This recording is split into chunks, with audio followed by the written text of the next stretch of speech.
Now, as we think about multicultural society that we live in and the intercultural competencies that we're trying to build, I compiled a top 10 best practices for intercultural competence training and assessment, some of the things that you might want to think of. So we'll move through those quickly as we go through the next few slides, but I just wanted to bring these to your attention.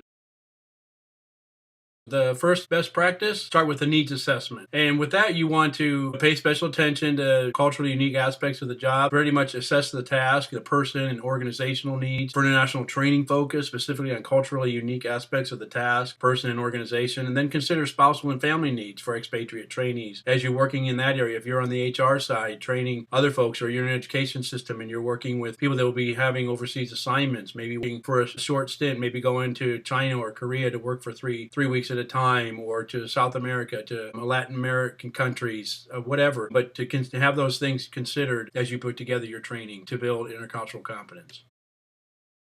Number two, the second best practice for building intercultural competence and assessment is to have your cognitive learning outcomes that are necessary but not sufficient to develop skills-based and effective outcomes. So you really want to think through that using experiential training, maybe some case studies to develop the cognitive and effective and behavioral aspects of intercultural competence all at the same time. So seeing some of those things, role-playing, exercises stimulate the emotions, the behaviors, and they can also be engaging for those who are going through that training.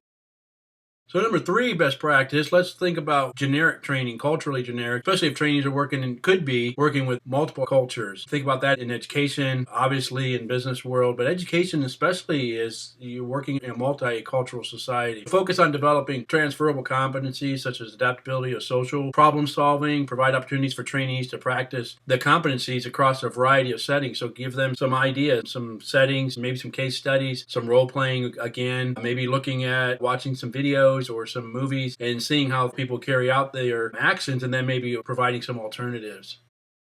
So this fourth best practice related to the work situation. So whether it's in education or in HR training, that your training is matching the design and the outcomes of where you're working. So you could focus on work related aspects of the culture, for example, business cultural customs or educational cultural customs. Tailor the training to reflect the cultural toughness of a given culture. Really want to think through that as you prepare students or trainees to go through intercultural competence training and assessment.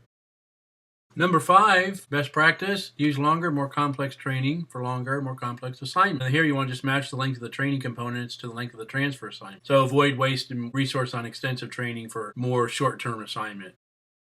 On this sixth best practice, don't waste time. Individualize training to the trainee as much as possible if you're able to do that. Consider the acculturation profile of the trainee when choosing what training components to implement. So if a person already is familiar or has traveled, say for example, to Latin America or South America and speaks fluent Spanish, spent some time there, you can go ahead on some other areas maybe and look at some other things. Same thing with immigrants and things like that here, and that may be going back to working in their home country, and some of the things that they will need to be aware of is assimilating back. So you want to prioritize the components of the training based on the acculturation profile in order to minimize the effort. So make sure that aware of that up front so you're not wasting the time of the person who's being trained to do something, because they may already know a lot about the host culture or have already maybe even spent some time there in their past based off their experience. Best practice 7, let's provide trainees with advanced organizer or use a guiding theoretical framework. For example, early in the training to help guide the process, you might want to give them an advanced organizer to help them see where they're going from point A to point B and finishing process going through here. Use a clear theoretical framework to develop the advanced organizer as you move through the training program that whatever you're put together, or if you're using one from another organization, from somebody else's material or something you may be tapped into or working through. And if you could create your own, once again, just you help those that you're training to see the purpose of that. It will make their training experience a little bit more beneficial and maybe less frustrating.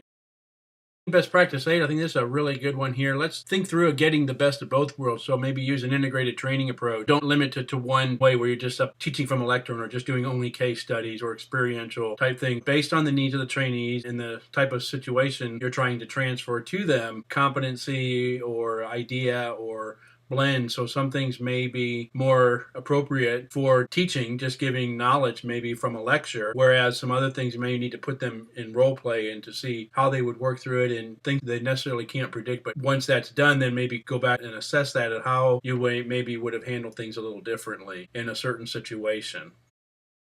This ninth best practice, I think, is really important. You providing feedback to your trainees, to those who are working, just like you as students are going through your program. You like to hear clear, descriptive feedback, gives you some explanation of why you're getting a grade you're getting, or getting the marks that your trainees are getting, and some of the feedback. And give them multiple times throughout the training process. It's like you don't want to wait till the very end to see your grade. You like to kind of track it and see grade book updated. And the same thing with those at your training, so they kind of understand where they're at on the spectrum, on the continuum as they go through their training, so that they realize, hey, you're doing good here. Maybe spend a little bit more time over in this area, thinking through some of the be more the effective. Your behavioral and your cognitive are really good, but how about your active area? How is that affecting you emotionally, and being able to deal with some things? That would be good. So just some good feedback to help them as they begin to think through the process of working in the multicultural society.